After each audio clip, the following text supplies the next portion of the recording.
हाँ जी बच्चों, स्वागत है आप सभी का हिंदी की कक्षा में। मैं हूँ राजविंदर मैम और आप मेरे साथ पढ़ रहे हो हिंदी। आज हम करने जा रहे हैं हमारी क्षितिज पाठ्य पुस्तक में से सूर्यकांत त्रिपाठी जी द्वारा लिखी गई कविता अट नहीं रही है।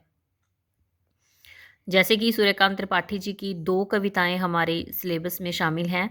तो पहली कविता उत्साह हम पिछले 2 दिन से कर रहे थे। उसके प्रश्न उत्तर और व्याख्या मैंने आपको सेंड करती थी। उम्मीद है कि आपने उसे पूरा कर लिया होगा, आपने नोटबुक में उसे लिखा होगा। तो आप सभी बच्चों से मैं ये कहना चाहूँगी कि आप जो भी काम लिखते हैं नोटबुक में, उसे आप साथ के साथ मेरे व्हाट्सएप नंबर पर सेंड भी किया करें ताकि मैं रिकॉर्ड मेंटेन कर सकूँ। तो आज हम करेंगे अट नहीं रही है कविता। तो जैसे कि हमने पढ़ा था कि सूर्यकांत त्रिपाठी जी का प्रकृति के साथ बहुत ही अटूट संबंध रहा है। तो इस कविता में भी प्रकृति की सुंदरता का प्रकृति की शोभा का वर्णन किया गया है। सबसे पहले हम थोड़े से इनके जो कठिन शब्द हैं उनके अर्थ जानेंगे। अट का अर्थ होता है समाना, ठीक है। और आभा मैंने होती है चमक, और फागुन फाल्गुन मास जो होता है उसकी बात तो यहाँ पर की गई है। तन का अर्थ क्या होता है? शरीर, ठीक है। और ऐसे ही नभ मैंने आकाश, ठीक है। और उसके बाद है हमारे यहाँ पर उर, उर का अर्थ क्या होता है? हृदय, ठीक है। और मंद मैंने धीमी, गंध मैंने क्या होता है? सुगंध, पुष्प, फूल, ठीक है। और शोभा श्री का अर्थ क्या होता है? सौंदर्य से भरपूर, ठीक है। और पट का अर्थ भी क्या है? जो चीज़ समाती नहीं है, ठीक है, उसको कहा गया है। तो इस प्रकार ये एक कविता है जिसमें कि कवि ने फागुन मास की जो सुंदरता है उसका वर्णन किया है। कवि कहते हैं कि अट नहीं रही है आभा फागुन की तन, सट नहीं रही है। कवि कहते हैं कि जो फागुन मास की सुंदरता है वो शरीर में किसी भी प्रकार से समा नहीं रही है। क्योंकि देखो, जो चीज़ बहुत ज़्यादा सुंदर हो, है ना, तो वो क्या है, हमें बड़ी एक अजीब सी, एक चुभन सी पैदा करती रहती है ना, मन में। तो उस चीज़ को उसने कहा है कि वो समा नहीं रही है। कहीं सांस लेते हो घर घर भर देते हो।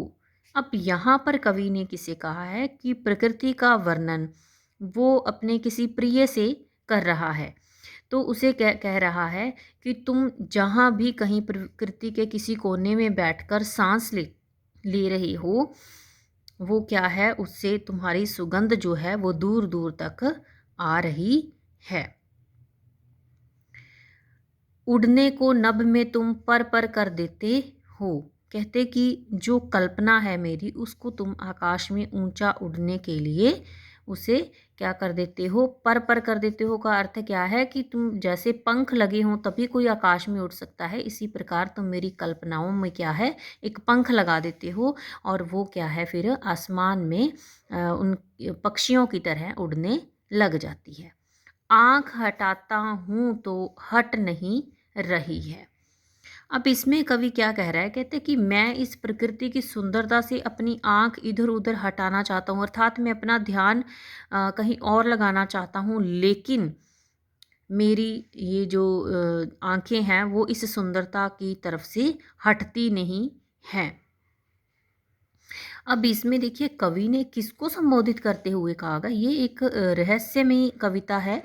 क्योंकि इसको पढ़ते हुए हमें जान पड़ता है कि कवि जो है वो सौंदर्य और प्रकृति का वर्णन कर रहा है। तो प्रकृति को किसने बनाया है? परमात्मा ने, है ना। तो वो कहीं ना कहीं अपने प्रिय के रूप में उस प्रभु परमात्मा को ही संबोधित कर रहा है कि इस सुंदरता को जिसको तुमने बनाया है इससे मेरी आंखें हटती ही नहीं है ना। और पत्तों से लदी डाल कहीं हरी कहीं लाल। कहते पत्तों से जो डालियां हैं पेड़ों की वो भरी पड़ी हैं, कहीं से वो हरी हैं और कहीं से वो लाल हैं। कहीं पड़ी है उर में मंद गंध पुष्पमाल। कहते और कहीं कहीं हृदय में क्या है, एक जो फूलों की सुगंध है धीमी धीमी सी, वो आ कर के बंध जाती है। पाट पाट शोभा श्री पट नहीं रही है। कहते कि ये जो हर जगह पर बहुत ही ज़्यादा सुंदरता भरी पड़ी है प्रकृति में, वो क्या है, मेरे मन में समा नहीं रही है। क्योंकि जो शोभा है, जो सुंदरता है, जो प्रकृति को भगवान ने सौंदर्य प्रदान किया है, वो वैभव क्या है, वहाँ पर कूट कूट कर भरा पड़ा है और चारों तरफ वो सुंदरता समाई हुई है।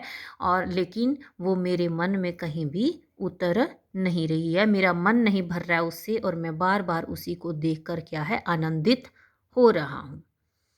तो इस प्रकार ये हमारी कविता थी, सूर्यकांत त्रिपाठी जी द्वारा लिखी गई, जिसका नाम है अट नहीं रही। तो उम्मीद है आपको ये समझ आ चुका होगा, एक ही पैरा है इसका, और रहस्यमय कविता जान पड़ती है ये, और आपने इसको अच्छे तरीके से समझना है। और इसका जो मैं आपको PDF बना के सेंड कर रही हूँ, उसके प्रश्न उत्तर और व्याख्या आपने अपनी फेयर नोटबुक में लिखनी है और साथ के साथ ही मुझे सेंड कर देनी है।